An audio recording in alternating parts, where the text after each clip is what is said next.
There's a recurring theme in my videos. It's the idea that companies can take the mindset of process optimization, continuous improvement, and measurement that have made their operation superb and apply that to marketing and sales. In my ORE, or Overall Revenue Effectiveness Framework, we look at 199 elements of an integrated revenue growth program. Each of them can be optimized.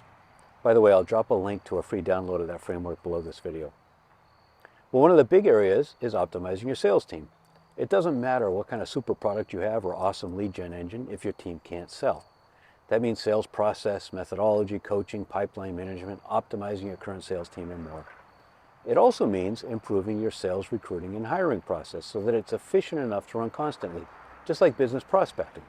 And it needs to be really effective at hiring second and third standard deviation performers. There's a lot of steps just in the hiring and recruiting process, but the one I want to talk about today is reference checks. Normally, reference checks are done by an admin, and they're just a check-the-box activity. That's a huge wasted opportunity. And normally they're done in a way that gathers no meaningful information.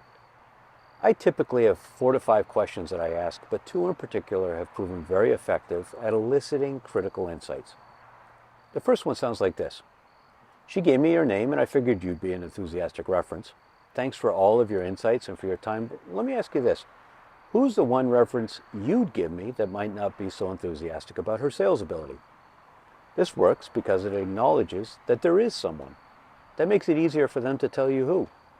When they do, you can ask why that might be and even ask for contact details if you want to dig deeper. I find this works about half the time. The second one is probably 90% effective, and the delivery is really important. I really appreciate all your time and insights. I've got one more quick question. Let's say that 9 or 10 months from now, we sit down with them and we all agree, geez, it's not working as well as we hoped. What do you think might be the thing that kept it from working really well? This is what's called a premortem. It's a great business planning tool, and it works really well in this case because you're not asking anyone to tell you anyone's shortcoming. Rather, you ask them to tell you a story, and most of them do. You can probe a bit if you want.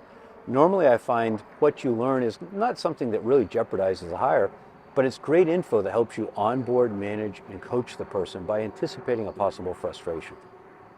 So don't skip the reference checks. Don't treat it as an admin check-the-box activity. Take it seriously. Plan your questions, role play them so they comfortably elicit information, and take the answer seriously.